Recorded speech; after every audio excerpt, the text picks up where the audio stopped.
안녕하세요. CNG 방송의 진행을 맡고 있는 조영식의 지식마당의 조영식입니다. 2009년 8월 12일 CNG-TV 방송은 토목과 IT의 융합, 엔지니어링의 최신 기술 트렌드와 발전 방향이라는 주제를 가지고 방송하려고 합니다.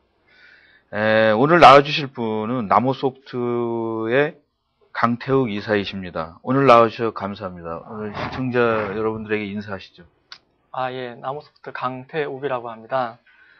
이번에 그 토목 IT 기술 융합을 주제로 해서 강의를 하게 되었습니다. 앞으로 잘 부탁드리겠습니다. 예, 그러면은 이제 준비한 자료화면을 보시면서 오늘 8월 12일 CNG-TV 방송을 시작하겠습니다. 우선 이제 첫 번째가 자기 소개와 관심 분야에 대해서 좀 자세히 말씀해 주시죠. 예. 저는 원래 그 컴퓨터 공학을 전공을 했습니다. 그래서 그 컴퓨터 쪽으로 원래 관심이 많았었는데, 실제로 그 비즈니스를 하다 보니까 건설 쪽 분야하고 많이 접하게 되어서 건설공학 공부를 좀 해야 되겠다는 생각이 들어서 이쪽으로 전공을 좀 했고요. 그리고 관심 있는 분야가 이제 그렇게 되니까 이제 설계와 관련된 CAD 쪽에 뭐 엔진 관련된 개발이라든지 연구라든지 아니면은 그 벡터라이징, 그 다음에 뭐 지형에 관련된 모델링, 그 다음에 어떤 건설 쪽에서 어떤 자산 관리, 그리고 USM 관련된 부분들, 어떤 시빌과 IT의 어떤 융합에 관련된 부분들에 대해서 관심을 가지고 있습니다. 근데 저는 아까 나모소프트 회사라고 그랬는데, 나모 그래가지고 무슨, 보통 나무라는 데 있었지 않습니까? 예. 어떤 이름이 나모라는 게 한국말입니까? 아니면 영어입니까? 나무의 옛날 고음입니다. 그렇습니까? 예. 지금 제가 듣기로는 처음에는 소프트웨어 공학을 하시다가, 예. 박사학위를 토목 쪽으로 하셨다고 그랬는데, 건설공학. 좀 특이한 캐리어인 것 같습니다. 마저 말씀해 주시죠, 이 부분에 대해서. 예.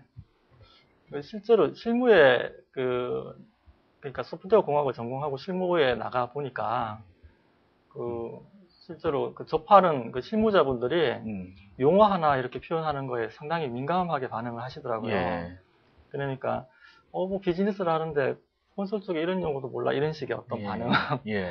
그러니까 속으로는 이 부분에 대해서 공부를 하지 않으면 비즈니스를 하기가 어렵겠다. 예. 아무리 IT 쪽의 기술이 예.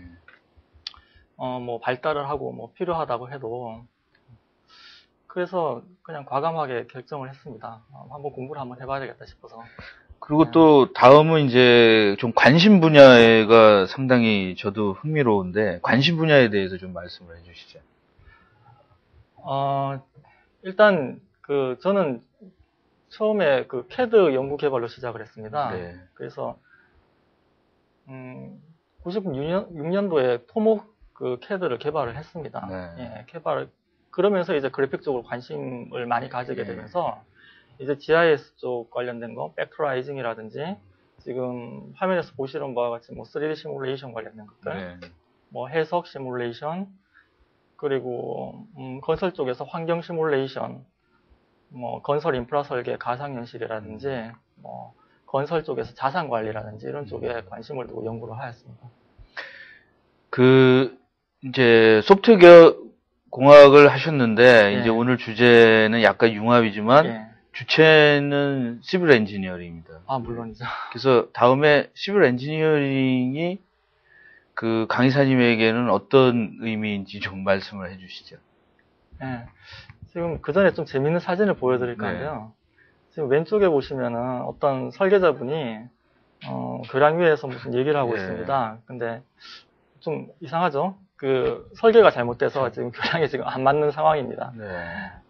그리고 오른쪽 부분에 보면 자전거 도로가 있는데, 그 중간에 뭔가 이렇게 전봇대 같은 게 들어가 있죠? 예. 자전거 도로의 기능을 활용을 못 하겠죠? 그 왼쪽 아래 보시면은 그 교량에 그 지지 그 해석이 잘못돼서 지금 하중을 그 어떤 부목으로 받쳐두고 있는 그런 화면입니다. 오른쪽에는 이런 것들을 그냥 그 간단히 스케치를 한 건데 이 차가 지금 이상한 데로 올라가고 있죠. 이게 지금 다 설계의 문제입니다. 이게 그러니까 설계 같은 경우에는 보통 기계 설계하고는 틀리게 어떤 형상을 만들기 몇 년 전 아니면은 뭐 10년 전에 심지어는 뭐 100년 전에 어떤 설계를 끝마친 다음에 그 이후에 시공이 진행이 됩니다.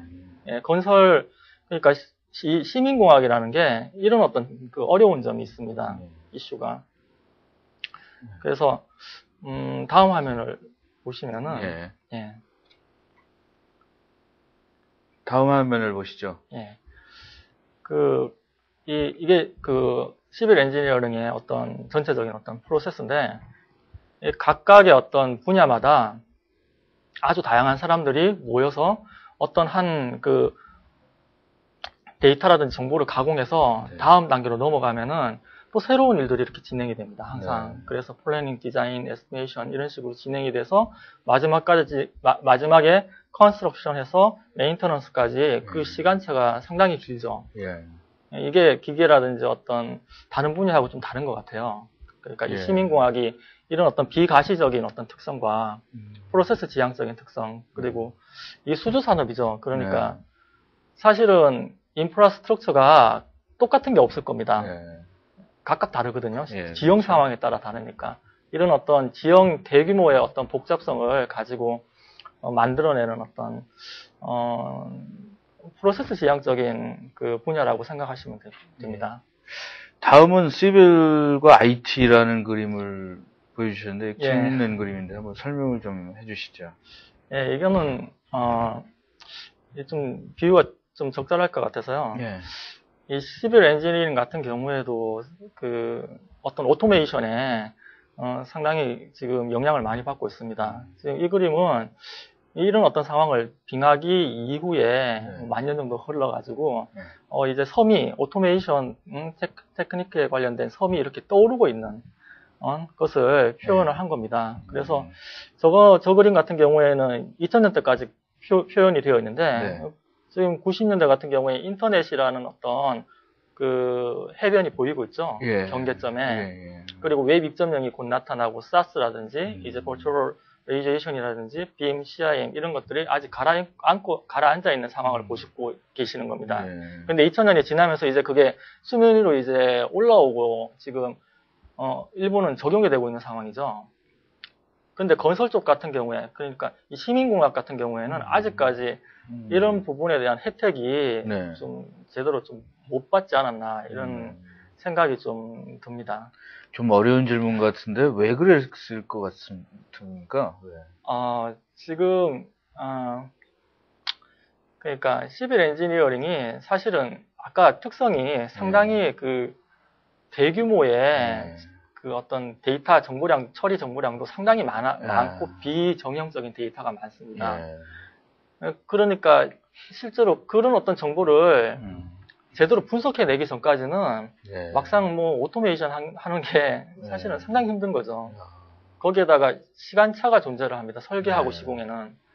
그 시간차를 뛰어넘을 만한 어떤 그런 어떤 테크닉이 나와야 되는데 그런 것도 사실 예전까지는 부족했었죠. 그 다음은 이제 그 강희선님이 시빌과 IT의 융합에 대해서 5가지 방향으로 다 잘 정리를 해주셨는데 이 5가지를 하나하나씩 좀 설명을 하는 게 그 오늘 방송의 그 주제입니다. 그래서 많이 관심 있게 많이 봐주시고요. 다음 장으로 넘어가시죠. 우선 인터그레이션에 대해서 좀 말씀을 해주시죠. 근본적으로 시빌 엔지니어링 자체가 아까 그런 문제들이 있기 때문에 사실 지금까지는 그 분석, 그러니까 계획, 분석, 설계, 그다음에 해석, 그리고 뭐 시공에 관련된 관리 정보들, 그리고 시뮬레이션 이런 것들이 각각 따로 이루어져 있었습니다. 그러니까 뭐 그냥 간단하게 생각해도 그 서로 간의 어떤 서비스라든지 프로덕트 간에 주고받는 그런 어떤 데이터 변환에 관련된 데이터 손실, 그 다음에 거기에 관련된 오버헤드는 뭐 들어가겠죠. 네. 바로 들어가겠죠. 이거는 아주 작은 예에 불과하고 이게 그 설계와 시공 사이에는 아주 긴 시간이 존재를 하기 때문에 중간에 정보가 변형이 될 수도 있고 네. 그 다음에 사라질 수도 있습니다. 이런 문제들이 실제로 어떤 어떤 동기화라든지 어떤 의사소통의 문제하고 연결이 되면서 시공할 때 어떤 그 현장의 변화 요소가 설계에 바로 반영이 안 되고 뭐 이런 어떤 문제들이 복합적으로 지금 화면에서 보시는 저런 어떤 문제들을 일으키는 거죠. 그러니까 뭐 대표적으로 고속철도 같은 경우에는 무료 비용이 뭐 3배 이상 늘어났지 않습니까? 이게 조 단위거든요. 네. 보통 2~3배 이상으로 저렇게 늘어납니다. 네. 이런 것들이 결국에는 인테그레이션이 제대로 안 됐기 때문에 발생되는 문제라고 생각합니다. 그러면 인테그레이션도 그렇고 이제 인테그레이션이라는 것이 제 생각 같아서는 소통을 하기 위한 인테그레이션인가요? 소통, 커뮤니케이션도 관련이 있고 네. 그리고 실제 그 시공 현장에서 이런 얘기를 많이 합니다. 현장에 나가보면은 그 설계도면을 한 몇 년 전 거를 들고 이렇게 시공을 하고 있어요. 그런데 당장 그 시공 그 사이트에서 이 부분에 갑자기 어떤 뭐 암이 나타났다 이겁니다. 하다 보니까 그러면 여기에 대한 어떤 설계적인 어떤 검토를 해야 되지 않습니까? 근데 그 설계팀은 사라져버리고 없는 상황입니다. 뭐 이러면은 애도국적으로 진행이 되죠. 시공에서. 그러면서 이제 문제가 발생할 수도 있고 그리고 설계에서 바라보면은 시공의 그런 어떤 현장 사이트에 대해서 검증이 안 됐다는 거죠. 예. 그런 것들에 대한 어떤 문제들이 그 인테그레이션을 통해서 해결을 할 수 있지 않을까라는 생각이 듭니다. 그 진짜 뭐 다른 어떠한 그 프로젝트보다 라이프 사이클이 기네요. 상당히 길죠. 유지 보수까지 고려하면은 100년 이상 가죠. 보통. 요 그림은 AC라고 했는데 요거는 어떤 걸 설명하는 그림입니까? 예, 저희 그 시빌 엔지니어링 쪽에서 그 어떤 정보가 입력이 된 다음에 시공에서 유지 보수까지 그 어떤 프로덕트가 생성되는 그 밸류 체인을 보고 계시는 건데요. 일단 플래닝하고 그 다음에 서베잉을 통해서 토포그래픽에 대해서 서베잉을 하죠. 그 다음에 디자인 플랫폼이 각각 인프라스트럭처를 설계를 합니다.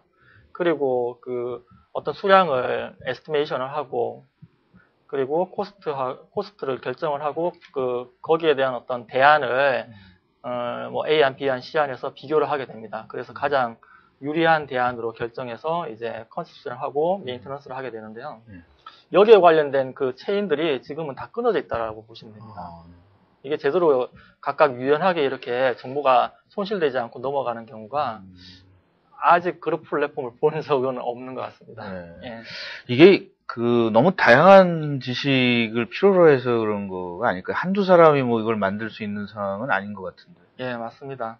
그래서 실제로 그 지금 산업계에서는 지금 뭐 그 어떤 제품군을 실제로 이 관련된 기술을 가진 그 업체를 인수 합병을 해서 이런 어떤 프로덕트를 만들어서 낸다든지 그러니까 하나의 어떤 파일 포맷으로 서로 그 인테그레이션 하는 개념으로 묶어준다든지 뭐 이런 식으로 가고 있고 학계 쪽 같은 경우에는 IFC라는 포맷을 이용해 가지고 그걸 이용해서 어떻게 플랫폼화를 하고 인테그레이션을 하려는 그런 방향으로 가고 있습니다. 지금 케이스 스터디에 대해서 좀 설명을 해주시죠. 네, 지금 이게 케이스인데요. 이게 외국의 유명한 다국적 업체죠. 오토데스크의 그 CB3D입니다. CB3D에서 지금 관련된 오른쪽에 빔에 관련된 업체 그 솔루션하고 그 다음에 아래쪽에 에코 관련된 솔루션을 그 인수 합병해서 하나의 어떤 솔루션으로 만든 예입니다. 이런 식으로 지금 산업계에서는 진행이 되고 있죠. 예. 그리고 다음 페이지 가시면은 이거는 저희 회사에서 인테그레이션을 한 건데요. 아까 얘기했던 그 5가지 팩터요. 그러니까 밸류 체인에서 그 인프라스트럭처 디자인, 그 다음에 어널리시스, 그 다음에 수량 에스티메이션, 코스트 에스티메이션, 그 다음에 3D 시뮬레이션이라든지 해석 관련된 부분까지 그냥 이거는 하나의 어떤 그 솔루션으로 만들어낸 겁니다. 네. 이런 컨셉이 있고요. 그리고 아직까지 학계에서 지금 얘기하고 있는 IFC라든지 이런 부분들은 지금 단순히 산업계에서는 호환성의 그냥 파일 포맷 익스포터, 임포트 정도로 지금 들어가 있는 걸로 알고 있습니다. 이제 첫 번째가 제일 힘든 부분이 이제 인테그레이션이라고 그랬는데 네. 요새 이제 건축이나 뭐 이런 것들이 친환경이나 뭐 환경에 대해서 좀 민감하지 않습니까? 환경에 대해서 네. 뭐 어떤 일광이라든가 뭐 공기 흐름이라든가 뭐 이런 것들서부터 이 친환경 건설 인프라에 대해서 좀 설명을 좀 해주시죠. 그러니까 건설 쪽이 지금 한 10년 전부터 이제 환경에 대한 이슈가 많이 떠올랐습니다. 그러니까 건설에 대한 이미지 자체가 원래는 상당히 친환경적으로 진행이 돼야죠. 그렇죠. 예. 예. 그런데 이상하게 불명예를 좀 앓게 됐는데요. 네. 이런 것들은 결국에는 설계 차원에서 친환경 설계를 해야 되지 않나라는 어떤 생각이 듭니다. 그게 일종의 솔루션이 될 수가 있고요. 그런 의미에서 지금 대표적인 그 친환경에 좀 위배되는 네. 그런 어떤 팩터를 뽑아오면은 소음이라든지 뭐 대기 오염, 수질 오염 뭐 이런 것들, 경관 문제까지 같이 네. 포함해서 이런 부분들이 될 수 있겠죠. 실제로 이런 것들을 설계에 같이 이렇게 버물려서 이렇게 제시를 한다라고 하면은 건설 쪽 분야에 계신 어떤 분들 비즈니스 하실 때 아마 도움이 되리라고 생각합니다. 특히 소음 같은 경우에는 환경에 관련된 그 소송 건수의 한 80% 이상을 차지를 하고 네. 있습니다. 그러니까 뭐 소리가 너무 그러니까 데시벨이 너무 올라가면은 잠을 못 자지 않습니까? 네. 그러니까 생활이 불가능하고 이런 부분이 있기 때문에 실제로 예전부터 소음에 대한 어떤 그 연구는 진행이 되어 왔지만 이런 어떤 실제로 그 설계 당시에 이런 어떤 노이즈에 관련된 어떤 프리딕션이라든지 이런 팩터를 적용해서 그 설계를 하는 경우는 아직까지는 좀 드물지 않나 싶습니다. 이런 부분들이 아마 적용이 되겠죠. 앞으로. 네. 이거는 지금 간단하게 그 소음에 관련된 그 프리딕션 모델을 보고 계시는 건데 오른쪽에 그림을 보시면은 그 지형에서 스파셜 모델을 만들어가서 3D 테라인 모델과 그 다음에 리니어 그러니까 선형 소스 노이즈 소스를 지금 그 밑에 그 그림에 보고 계시는 건데 이 선형 노이즈 소스를 입력을 하고 그 다음에 트래픽 시뮬레이션을 하게 됩니다. 그러면은 이 트래픽 시뮬레이션에 의해서 실시간으로 소음이 어떻게 변하는지 그 모습을 지금 보는 어떤 그런 모델을 표현한 겁니다. 이런 모델링을 할 때 지금 기존에 있는 그 우선 어떤 환경이나 뭐 이런 솔루션을 사용할 수 있는 겁니까? 아니면 새롭게 개발해야 되는 겁니까? 문제가 지금 기존에 있는 그 솔루션 같은 경우에는 단순히 그 AADT 그러니까 교통량이 얼마 입력이 되면은 그 교통량을 가지고 이제 그 소음이 프리딕션 되고 그 다음에 방음벽을 세우면은 이 소음이 얼마 정도 줄어들지 거기에 대한 어떤 영향을 나타내는데 아마 앞으로는 이게 실시간으로 실제로 사람이 이렇게 주행을 하면서 소음이 어떻게 들리는지 이런 것들을 가상으로 설계를 해놓고 그 영향을 볼 수 있는 방향으로 나아갈 거라고 생각이 됩니다. 네. 굉장히 그 비주얼라이제이션도 많이 요구가 되네요. 저희가. 예, 아무래도. 다음 장 보시죠. 이거는 어떤 걸? 지금 이것도 그 오염에 대한 어떤 프리딕션 모델을 보고 계시는 건데요. 와스프라는 그 일종의 검증된 그 모델입니다. 수질 오염에 대해서 시간축으로 이게 수질이 어떻게 오염이 되는지, 그러니까 어떤 질소에 관련된 함량이 어떻게 달라지는지, 그리고 침전이 되는지 그런 모델을 수식화해서 나타낸 거고요. 왼쪽 그림은. 오른쪽 그림은 여기에 이 모델을 이용해서 토로라는 분이 실제로 만든 프로그램을 보시고 계십니다. 그래서 이런 어떤 솔루션 자체가 지금 사실 이것도 아까 인테그레이션하고 좀 같은 이슈일 수 있는데 떨어져 있죠, 이게. 좀 인테그레이션 되어 있지 않죠. 그 밑에 보시면은 실제 어떤 에어 폴루션에 대해서 어떤 시간축으로 어떻게 변하는지 그런 것들을 연구한 자료를 보고 계시는 거고요. 오른쪽 같은 경우는 실제로 시빌 엔지니어링이 시민공학이지 않습니까? 시민들을 위한 공학 차원에서 이런 것들을 제공을 해줍니다. 런던 시내의 모습인데, 런던의 이산화질소에 대한 어떤 그 변화를 시계열적으로 지금 표현을 한 겁니다. 그래서 지금 2008년도인가요? 지금 표시가 되어 있는 거고, 이게 웹 기반으로 제공이 됩니다. 이런 정보가. 저희는 아직까지 이런 쪽으로까지는 좀 부족하죠. 환경 같은 경우에는 그 경관도 같이 포함이 됩니다. 그래서 실제로 뭐 왼쪽 같이 저렇게 잘 설계된 인프라스트럭처 같은 경우에는 보는 사람들이 상당히 청량감을 느끼게 되죠. 이런 어떤 설계가 돼야지 될 겁니다. 앞으로. 그 오른쪽 같은 경우에는 그 서울시에서 경관 마스터 플랜을 얼마 전에 발표를 했었죠. 실제로 이제 설계를 할 때 저 경관 마스터 플랜에 의거해서 아마 설계가 될 겁니다. 그러니까 실제로 설계를 한 다음에 저는 어떤 경관 시뮬레이션을 하려면은 최소한 그 뭐 3D 스튜디오 맥스라든지는 어떤 렌더링 도구를 이용해서 한 달 이상을 작업을 해야 되고 그리고 뭐 소요되는 비용만 해도 몇 천만 원 이상이죠. 최소한. 그런데 이런 것들은 사실 설계 정보를 이용해서 충분히 표현할 수 있는 겁니다. 사실은. 그러니까 이런 것도 설계하면서 이제 바로 보여지는 그런 어떤 단계로 나아가지 않을까 싶습니다. 그런데 이런 것들이 사실은 경제 원리와 조금 부딪히지 않습니까? 이런 것들이 이제 비용이 자꾸 많이 생기고, 그거를 이제 고객이나 뭐 이런 데다가 어떻게 설명하냐에 또 문제가 있을 것 같아요. 그게, 물론, 어떻게 보면, 그러니까 비즈니스적인 어떤 개념에서 보면 그런 게 있을 수 있겠지만, 사실 좀 더 큰 차원에서 보면, 이런 부분들은 사실은 근본적으로 해결이 돼야 되는 문제죠. 그러니까, 만약에 이런 것들이 만약에 통합이 되고, 지원이 된다고 해서, 기술적으로 진보가 된다고 해서, 비용이 크게 많이 늘어날 거라고 생각하지는 않습니다. 오히려 비용이 기존에 사실 그런 식으로 아웃소싱 하면서, 투자된 비용에 비해서 훨씬 더 저렴하게 이런 어떤 기술들이 제공이 되리라고 생각합니다.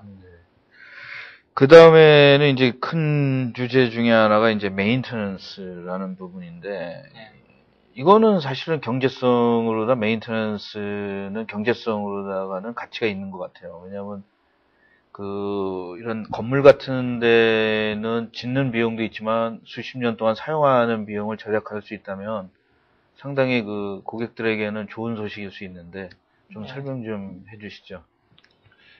그러니까 제가 갔던 건설환경연구소에서 이런 일을 많이 했었습니다. 유지보수에 관련된. 그러니까 사실 그전에는 막연하게 건설 쪽에서 설계 끝나고 시공 끝나면 끝나는 거 아니냐 이런 생각을 많이 했었어요.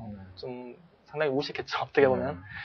근데 가서 이제 보니까 실제로 건설 시공된 어떤 구조물들의 유지보수 비용이 설계하고 시공 비용보다 훨씬 더 크더라고요.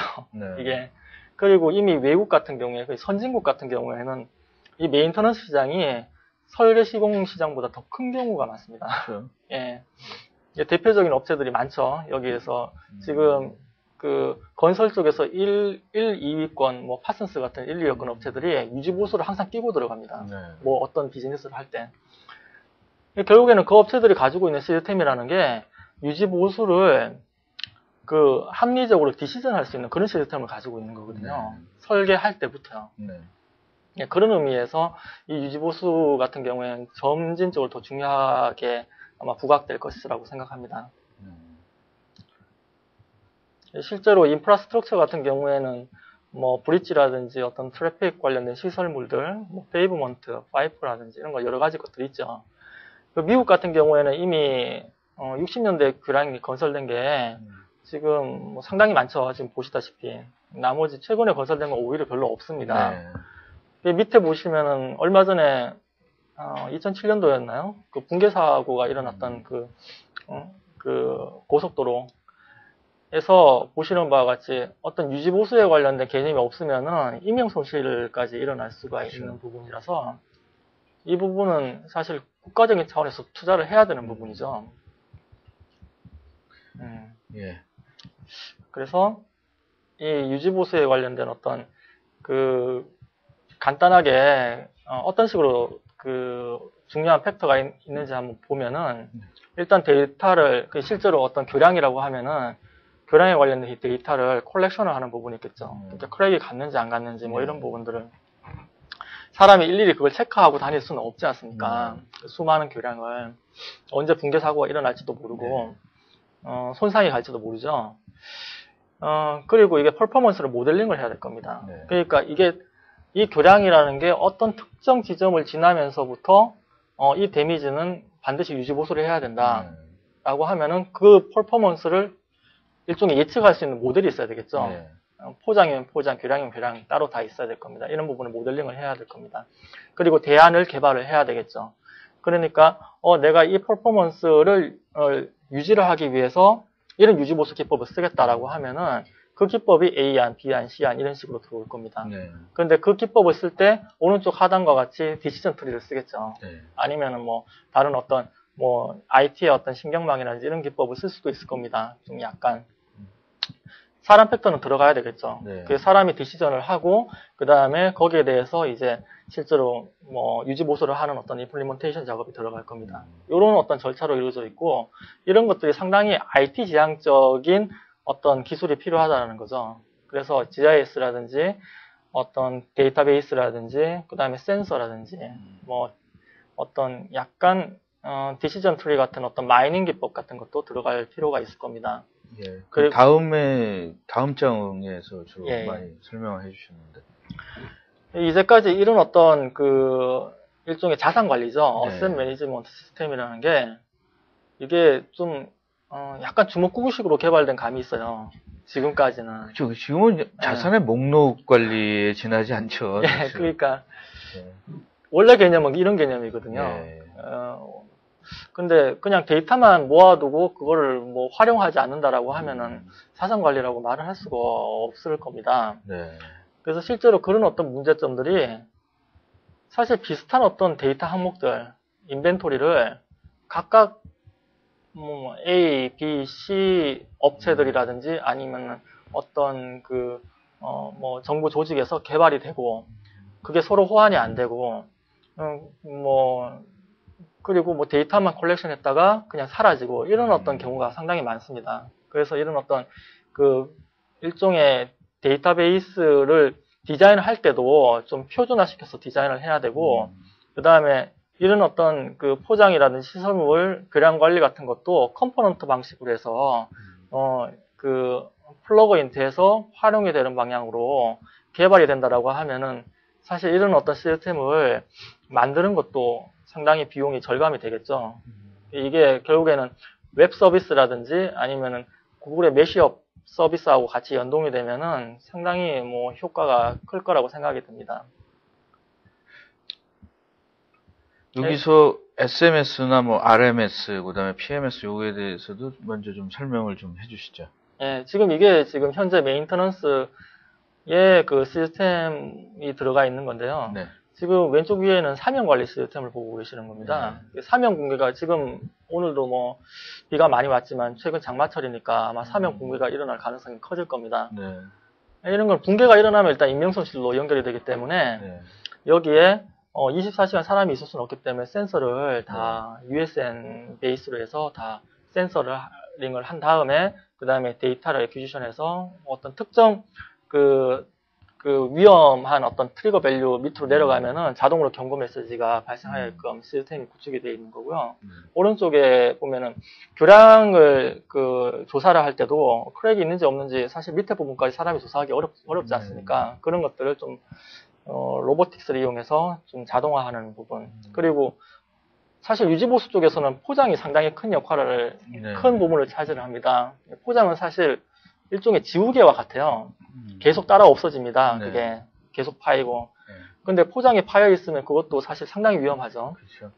그래서 그거를 자동으로 이렇게 크랙의 감봉을 조사할 수 있는 어떤 장비라든지 뭐 이런 부분이 개발되고 적용이 되고 있습니다. 다음은 이제 그 버추얼라이제이션. 이거는 무슨 뭐 다른 부분들도 사람들이 이제 컴퓨터가 발전함에 따라서 예. 가상화라는 게 최고의 대안으로다가 예측의 대안으로다가 진짜 그 나오고 있는데 예. 그 시빌 엔지니어링에서는 어떤 식으로 이 그 버추얼라이제이션 하는지 좀 설명을 해주시죠. 예. 아까 그러니까 이 시빌 엔지니어링의 어떤 특성상 이 가상화라는 게 이게 사실 필수 불가결을 하게 될 것입니다. 네. 그러니까 설계를 했는데 설계한 제품을 본인이 바로 그 자리에서 볼 수가 있다라고 하면, 그리고 느끼고 만져볼 수 있다라고 하면은 많은 오류를 그 자리에서 해결할 수도 있고 새로운 어떤 통찰이 생길 수도 있습니다. 설계 단계에서요. 같이 이렇게 콜라보레이션 하면서 거기에 관련된 어떤 실제로 사면을 보면서 설계를 할 수가 있겠죠. 그러면 뭐 브레인스토밍도 되겠죠. 그런 의미에서 상당히 중요한 어떤 기술이 될 것입니다. 그리고 저는 이렇게 장점으로다가 조금 그 전공에서 조금 벗어난 사람들도 버추얼라이제이션을 보면은 좀 소통이 좀 편할 것 같아요. 아, 물론이죠. 예. 그런 면에서 이런 것들이 상당히 또 고객과, 왜냐면 고객이 다 만들어 놓은 다음에 하는 것보다 진행 상태를 알고 싶어 하니까 이런 부분들이 그래서 뭐 다른 데에서도 굉장히 많이 쓰이는데 특히 저는 좀 궁금했었어요. 토목에서 버추얼라이제이션은 어떤 것이 있나. 그래서 좀 아까 좀 후에도 나오지만 뭐 증강현실이라는 부분도 있는데 그 부분에 대해서도 좀 상세하게 좀 설명을 해주셨으면 좋겠습니다. 예.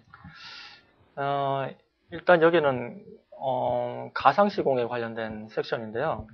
지금 이미 건축 쪽에서는 빔이라는 그 트렌드로 이미 가고 있습니다. 근데 시빌 엔지니어링 쪽에서는 아직까지 그게 적용이 좀 잘 안 되고 있어요, 사실은. 아까 말씀드린 어떤 시빌 엔지니어링 특성이 그렇습니다. 상당히 좀 복잡하고 다양하고, 그 다음에 이 집안을 바탕으로 해서 어떤 설계가 이루어지고 수량이 산출되는 거다 보니까 하나의 어떤 재료를 통해서 거기에서 어떤 수량이라든지 어떤 코스트를 산출을 해낼 수가 없어요. 빔 같은 경우에는 뭐 어떤 건축 쪽에서는 부재를 이렇게 갖다 붙이면서 거기에서 어떤 코스트의 증감이 바로 보일 수 있지만 이게 시빌 엔지니어링 쪽에서는 그게 좀 아직 어려운 상황이죠. 그런 것들이 아마 보완되리라고 생각이 들고요. 지금 실제로 빔에 대한 어떤 최근 리포트를 보면은 점진적으로 지금 10% 이상 어떤 활용 빈도가 증가가 되고 있고, 시빌 엔지니어링 쪽에서도 뭐 단지 어떤 부지 정지 같은 경우에는 실제로 사용하고 있는 것을 볼 수가 있습니다. 이런 것들이 빌딩이라기보다는 이제 건설 쪽에서는 컨스트럭션 인포메이션 모델이 되겠죠. 그래서 아마 신개념이 아마 들어가지 않을까 생각이 듭니다.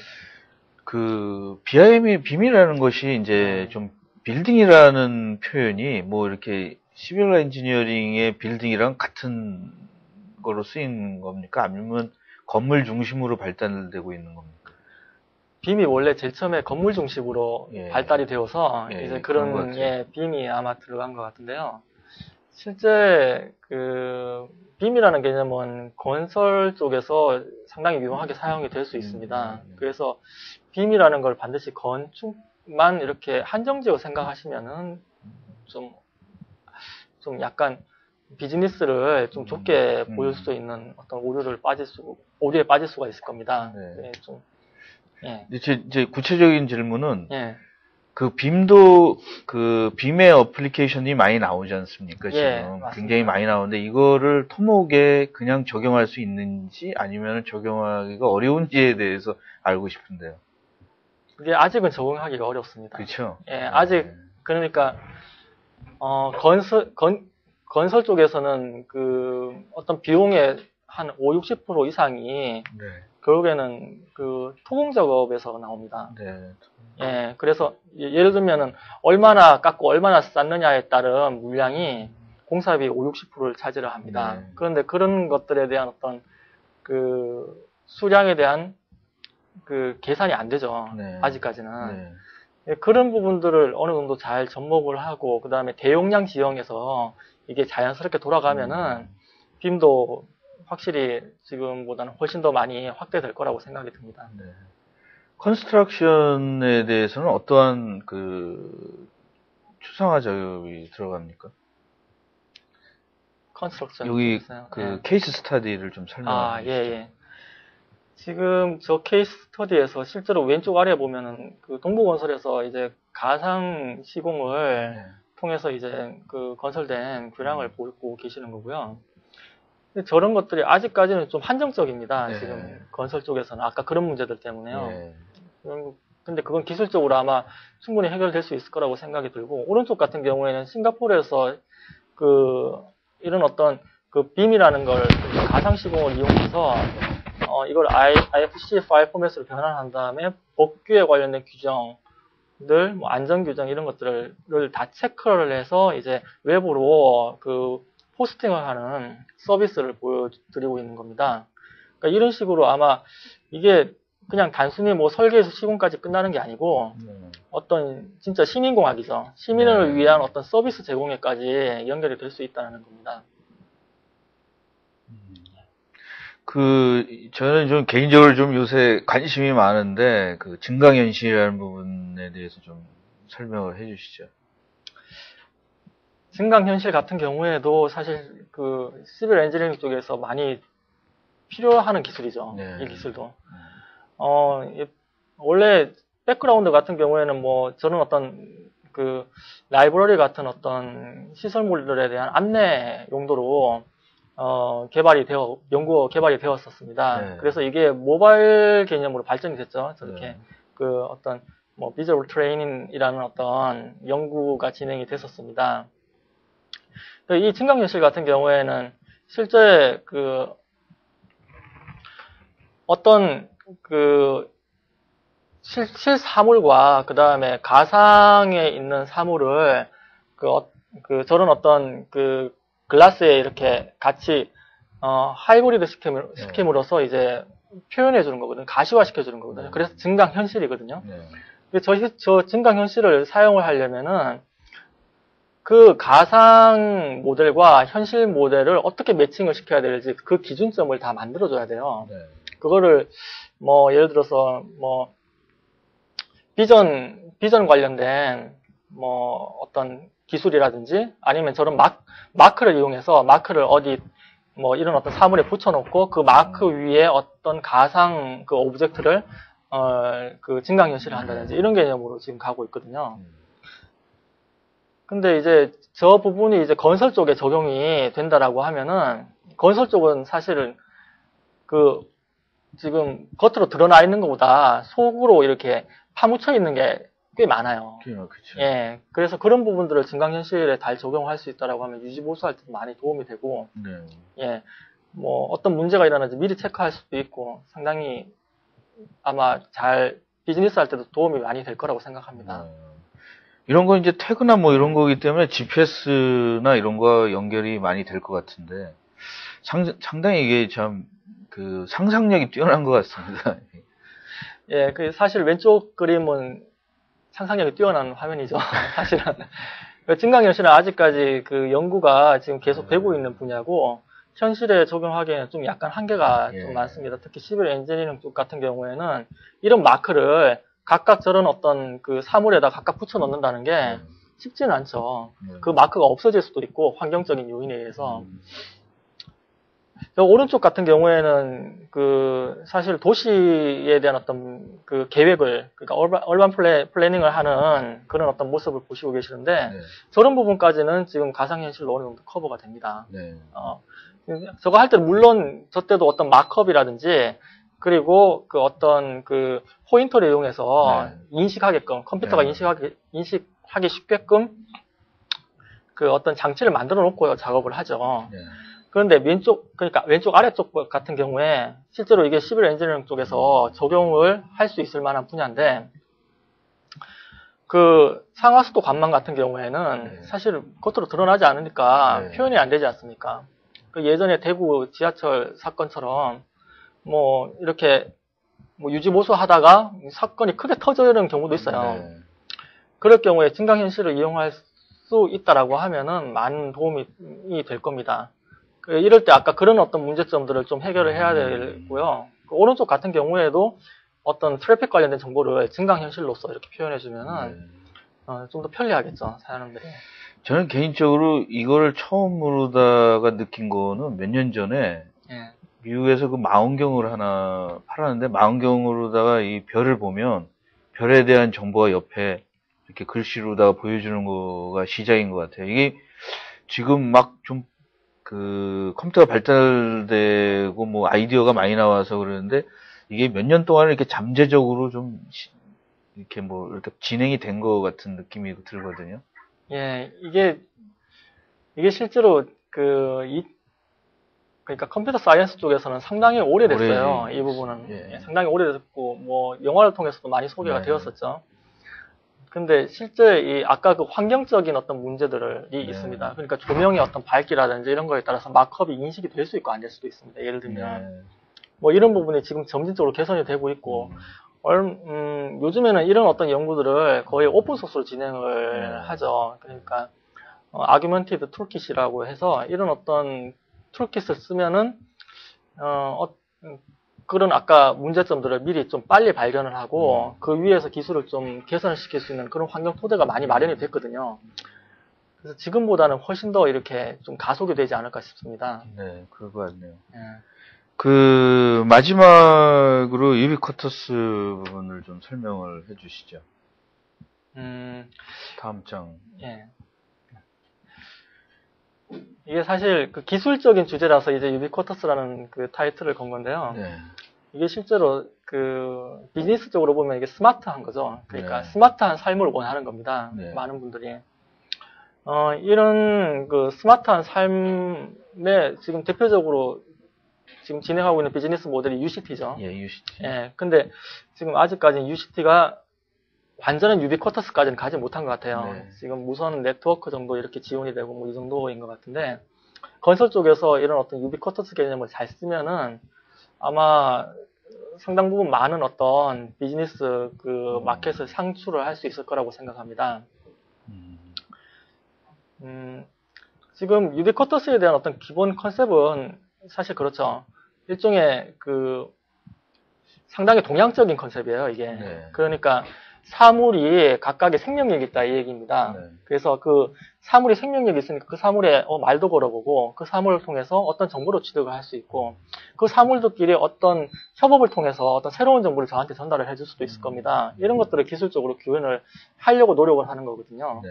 그래서 RFID라든지 뭐 아니면은 뭐 요즘에 뭐 그러니까 이것도 꽤 오래됐죠. 집비라는 어떤 표준 모델을 통해서 서로 애동 네트워크를 구성해서 그런 어떤 정보를 취득해주는 센서를 연결해서요.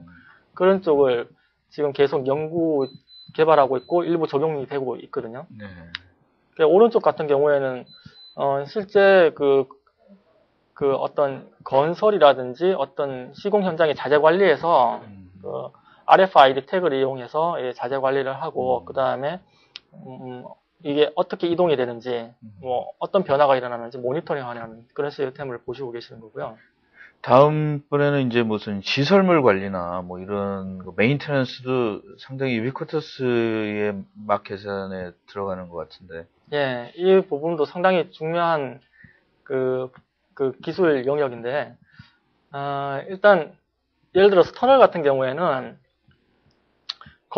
건설이 근본적으로 그런 문제가 있습니다. 시민을 위한 공학이다 보니까 시민이 많이 사용하죠. 네.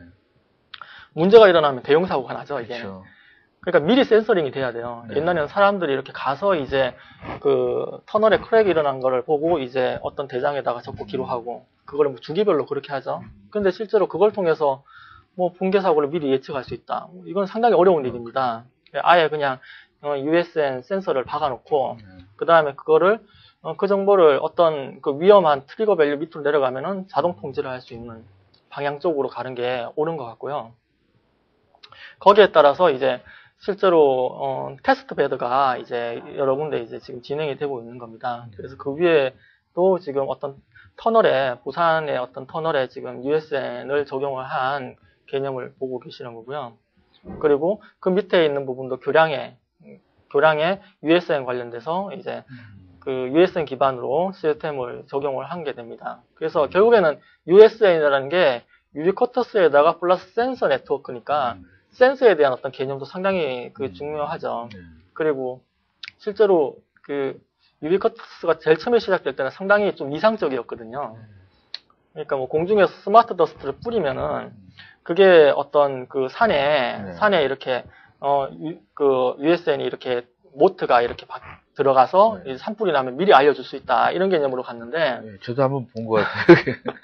예, 그 개념이 들어갔었죠. 그랬는데 이제 연구를 많이 하고 이제 테스트 베드로 적용을 해보니까 아 이게 아무래도 계속 센서로 이렇게 정보를 날려주려면은 에너지가 필요할 거 아닙니까? 에너지 소모량이 꽤 되기 때문에 그거는 지금 상황에서는 좀 어렵고 이제 실제로 유선으로 이제 전원을 공급해주면서 좀 안정적으로 그런 정보를 취득하는 그런 방향으로 지금 가고 있습니다.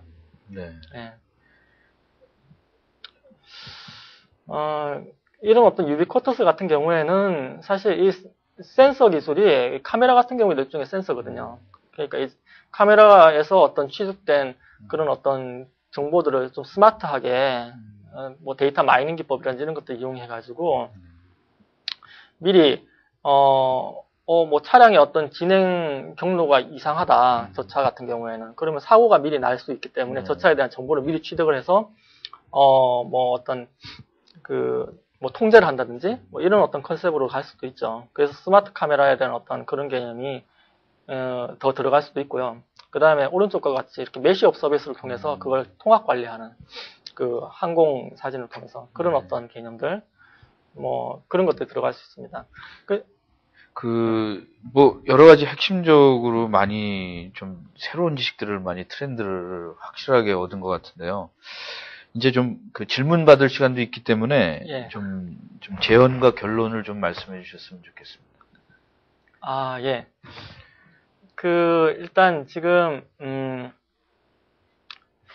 원래 그 앞에 페이지가 좀 약간 있긴 한데요. 그게 제가 말씀드리고자 하는 게요. 지금 그 MIT 같은 경우에 시빌 엔지니어링의 그 온라인 코스웨어가 있습니다. 거기에 가보시면은 시빌 엔지니어링에 관련된 코스웨어임에도 불구하고 그 IT적인 요소들이 상당히 많이 들어가 있어요. 그러니까 뭐 자바에 대한 어떤 커리큘럼이 안에 같이 포함이 되어 있고 저는 위에서 보시는 어떤 그 설계 모델링, UML이라는 어떤 설계 모델링과 관련된 그런 부분들이 같이 밀접하게 그 강의가 되고 있거든요. 우리나라 같은 경우에는 아직까지 토목공학은 토목공학만으로 존재하는 경향이 좀 약간 있어요. 지금도 많이 발전을 하고 있지만 그런 부분을 일단은 좀 과감히 이렇게 벗어나야 되지 않을까. 새로운 것들. 원래 토목공학이라는 게 제가 그 원료를 좀 알려고 옛날 자료를 좀 찾아봤어요. 그러니까 1900년대에 커리큘럼을 봤었어요. 미국의 어떤 유명한 대학에. 보니까 그 당시에 이미 기계학이 들어가 있더라고요. 뭐, 그 다음에 뭐, 천문학 이런 것들이 들어가 있어요. 그러니까, 그걸 융합을 했다는 거죠. 그 학문 영역을 융합을 한 거거든요. 시빌 엔지니어링 쪽에서. 근데 지금 시빌 엔지니어링은 아직 전산 쪽을 융합을 완전히 못하고 있는 듯한 느낌이 든다, 이거죠. 근데 번역에서 오는 것 같아요. 시빌이라는 거는 그 도시, 대도시 뭐, 이런, 시빌라이제이션 이런 거고, 토목이라는 거는 땅과 그 나무, 이 해석의 문제가 있는 것 같지 않습니까? 그게 토목공학이 일본에서 넘어온 이유라서 그렇게 나온 거가 좀 된 것 같고. 그래서 지금 뭐, 그게 좀 혼동이 되면 쓰고 있는 건데요. 실제로는 시민공학이죠. 그래서 시민이 필요한 기술들은 다 융합을 해서 이제 체내화한 다음에 그걸 서비스해 줘야 되는 그런 어떤 학문이죠.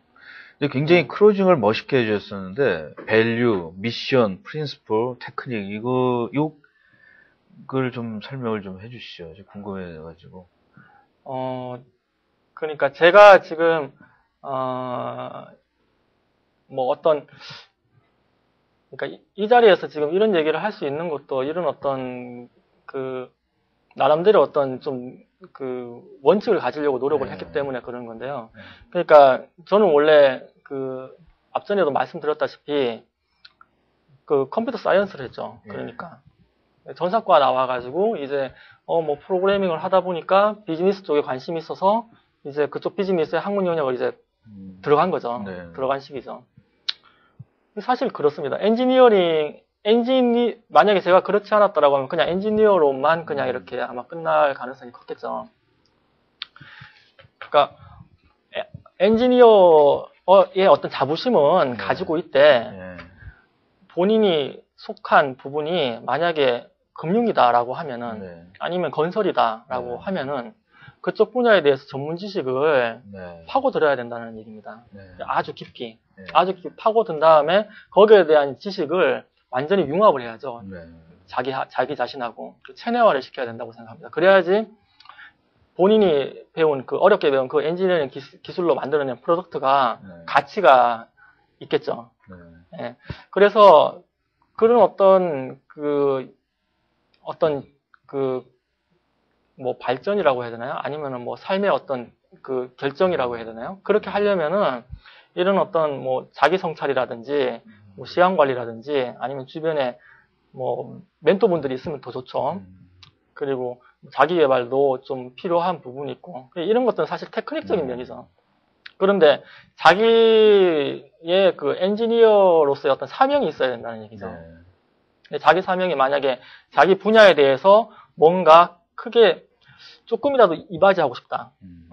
라고 하면은 거기에 관련된 미션을 뭐 자기의 어떤 수첩에라도 이렇게 적어 놓고 다니면서 그걸 계속 보면서 내가 이 미션을 완수하기 위해서는 어떻게 해야 되는지 그걸 계속 이제 성찰을 하면서 같이 커뮤니티를 형성하고 발전시켜 나가면은 아마 사회에서 좀 공헌할 수 있는 그런 역할을 할 수 있을 것 같습니다.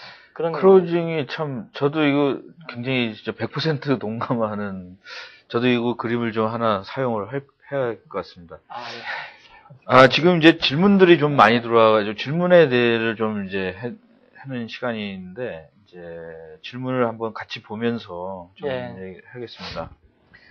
김정대님께서는 우리나라에서 토목 엔지니어링이 시공은 좋으나 기획력이 부족한 걸로 알고 있는데 향후 IT 기술 접목으로 기획력이 선진국 수준으로 도달할 수 있다고 보시는지요? 라고 있다면 그 방법이 무엇인지 설명해 주시기 바랍니다.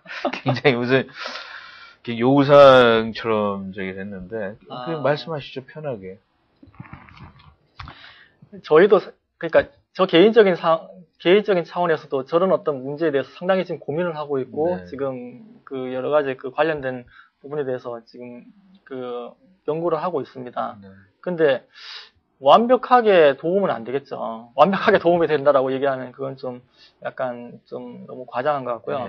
IT 기술 접목으로 인해 가지고 기획력이 상당 부분 도움이 될 거라는 생각은 듭니다. 근데 완전히 해결되는 거는 사실 그거는 사람이 기획을 하는 거잖아요. IT 기술이 기획을 하는 게 아니기 때문에 사람이 어떤 지금 질문하신 분이 열정이 있다라고 하면은 IT 기술 이외에도 이런 어떤 기획력을 높이기 위한 다른 어떤 스킬이라든지 어떤 자세를 뭐 이렇게 연마해 나갈 수가 있을 겁니다. 그러면은 충분히 선진국으로 접근할 수 있죠.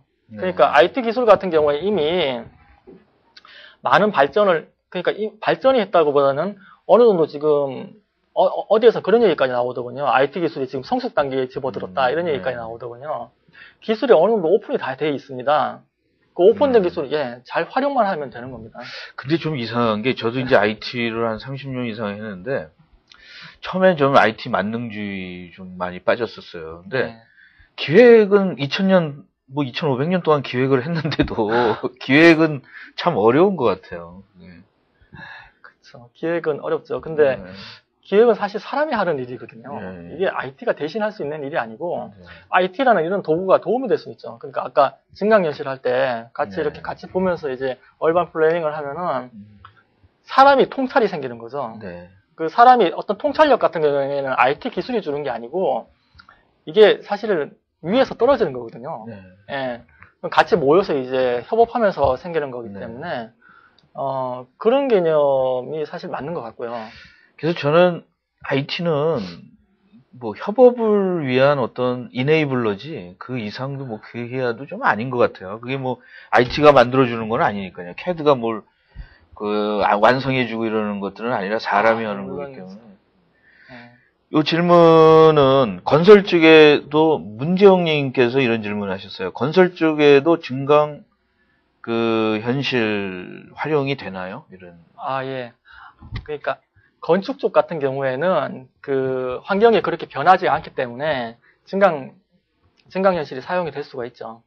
그리고 일부 적용이 되고 있는 걸로 알고 있고요. 근데 이게 토목 쪽 같은 경우에 인프라스트럭처를 이렇게 실제로 시공하는 그런 부분에 대해서는 네. 아직까지는 좀 어려움이 있는 걸로 알고 있습니다. 네. 기술적인 난제가 꽤 있습니다. 네. 그러니까 아까 어떤 마크가 있어야지 그걸 기준점으로 잡아가지고 어떤 가상 오브젝트하고 매칭을 시켜서 이제 돌려보기도 하고 여기에 대한 매터리얼이 어떻게 되는지 뽑아와서 수정을 하면은 관련된 설계 회사에 바로 이렇게 커뮤니케이션 될 수 있도록 메시지가 전달된다든지 이렇게 할 수가 있겠죠. 근데 아직까지는 기술이 아직 부족해요. 그리고 환경적인 영향이 너무나 많이 들어가지 않습니까? 시공 현장에 대해서는.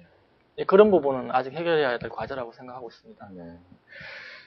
이승호님께서 이런 질문을 하셨어요. 자동차, 항공 같은 제조업에서는 설계가 완성되는 즉시 디지털 모아캅이라는 걸로 조립성 검토나 적합성 테스트를 합니다. 이 솔루션에도 그러한 기능이 포함되어 있나요? 라고 이제 자기 분야 부분에랑 이제 비교를 해주셨는데. 예. 이게 시공을 이제 설계나 이런 걸 하고 그거 한 거에 대해서 나중에 이렇게 미리 볼 수 있는 거가 가능하냐는 것에 대한 질문인 것 같습니다. 예. 그러니까 아까 가상화 기술을 쓰면은 그게 가능하죠. 미리. 근데 아까 말씀드렸다시피 기계 쪽 같은 경우에는 이제 설계하고 그다음에 가상 모델을 만든 다음에 그걸 바로 이제 가공을 할 수 있잖아요. 그래서 볼 수가 있지 않습니까? 라이프 타임이 건설에 비해서는 길지 않을 거예요. 근데 건설 쪽 같은 경우에는 그 라이프 타임이 상당히 길거든요. 그래서 그런 것까지는 어렵겠죠. 근데 지금 그런 연구는 있습니다. 그러니까 설계돼서 그러니까 시빌 엔지니어링 쪽은 결국에는 흑을 어떻게 조각하고 다루는 어떤 이런 것들하고 밀접하게 관련되어 있기 때문에 얼스워크 토공에 관련된 일들이 많이 들어갑니다. 그런 것들을 이제 어떤 장비 자동화를 통해 가지고 미리 이렇게 그러니까 자동으로 이렇게 깎아낸다든지 하는 연구가 꽤 진행이 됐었어요. CM 쪽에서. 근데 아까 말씀하신 것처럼 기계는 이제 우리가 컨트롤이 가능한데 시공이나 이런 거는 자연이지 않습니까? 갑자기 파고 있는데 바위 암석 부분이 나타나든가 무슨 어떤 지하수가 발견했던 이런 변수들이 생각보다 많은 것 같아요. 그러니까 실제로는 이제 볼링을 통해서 조사를 해서 미리 지질을 조사를 해가지고 이 지질에 대해서 어떤 기계가 자동화할 만한 그런 어떤 현장 조건이 만족이 된다라고 했을 경우에는 활용한 케이스 예는 있습니다. 그러니까 모래가 많은 어떤 사막 지역 같은 경우에 그런 경우에는 적용이 되죠. 근데 지금 우리나라 같이 아주 지형이 아주 다양하지 않습니까? 암도 많고 이런 지형 같은 경우에 아직까지 좀 무리가 있습니다. 김승호님께서는 컴퓨터 기술자로서 토목 분야를 융합하셨는데 융합이 상당히 중요하다고 저도 생각합니다. 그런데 이러한 융합을 하면서 느꼈던 어려운 점과 앞으로 과제는 무엇이라고 생각하십니까? 질문들이 이제. 저거는 제가 양쪽 분야를 전공하면서 이제 어려움을 느꼈던 부분이거든요. 실제로. 지금도 어려움을 느끼고 있고요. 그러니까 컴퓨터 쪽에서 시작을 했는데 컴퓨터 쪽에 시작하다 보니까 저희 친구들은 그런 얘기를 많이 했었어요. 건설공학을 왜 전공을 했냐? 너 왜 거기서 가서 무슨 그런 어떤 시간 낭비를 하고 있냐? 이런 얘기를 하는 사람도 있었어요. 실제로. 그런 이해 부족이 있어요. 그러니까 서로 학문 간에 이해 부족이 있습니다. 반대로 토목공학 쪽에서는 컴퓨터 하던 사람이 또 들어오니까 좀 약간 의아해하는 거죠. 이런 부분들에 대해서. 그런데 그게 사실은 서로 의아해할 필요가 없는 부분이거든요. 왜냐하면 각각 어떤 비즈니스를 할 때 그 서로의 어떤 그 기술이 도움이 돼요. 예를 들어서 IT 같은 경우에는 IT 단독으로만 그 먹고 살 수가 없죠. IT는 사실 어떻게 보면은 툴이라고까지 말을 한다고요. IT 단독으로는 존재를 할 수가 없고, 지금 이미 금융이라든지 뭐 이런 어떤 다른 분야 같은 경우에 IT화가 많이 진행이 됐지만, 건설 같은 경우에는 아까 그런 문제들 때문에 진행이 아직 많이 안 돼 있는 상태죠. 그럼 IT 쪽에서 봤을 때는 어떤 건설에 관련된 어떤 지식이 필요할 수도 있겠죠. 융합을 하려면. 반대로 토목 쪽, 그러니까 11쪽 같은 경우에도 IT 기술이 사실 일종의 21세기 들어오면서 이게 정보 과학이 되면서부터 일종의 기초 학문이 되어가고 있거든요. IT의 어떤 사실 간단한 언어 아는 거는 기초적인 어떤 학문이 되어가고 있어요. 그렇죠. 지금 현재로 상식이 많이 네, 상식이 되어가고 있어요. 그러면 그런 상식을 한두 가지 정도 안다라고 하면은 이런 기술들을 융합해서 본인이 스스로 이런 어떤 비즈니스를 창출을 할 수 있습니다. 그런 의미에서 서로 간의 이해가 필요한 거고요. 서로 도움이 되는 학문이라고 생각을 하셔야지 될 겁니다. 그래서 커리큘럼 같은 경우에도 아까 그런 얘기를 했던 거고요. 예, 지금 이제 시간 관계상 이제 방송을 마쳐야 될 것 같은데요. 이제 질의응답에 대해서 말씀 못 드린 거는 나중에 게시판에다가 올리고 있습니다. 그래서 오늘 뭐 굉장히 좀 어려운 내용을 1시간 안에 이렇게 설명하기가 쉽지 않았습니다. 사실은. 근데 굉장히 좀 수준 높은 주제였던 것 같아요. 굉장히 저도 많이 관심이 있었는데 많이 좀 채워진 것 같고, 그리고 이제 앞으로 더 이거에 대해서 알고 싶은 분들은 우리 강인사님과 개인적으로 뭐 이메일 같은 거 해도 대답해 주실 거죠? 예, 물론이죠. 예, 물론. 굉장히 뭐 귀찮아하시지 않으고 할 거니까 이거를 이대로 끝나시지 마시고 많이 다른 질문들을 많이 물어보셨으면 좋겠습니다. 오늘 나와주셔서 감사드립니다. 오늘 방송은 이거로 마쳐야 될 것 같습니다. 예. 감사합니다. 감사합니다. 예.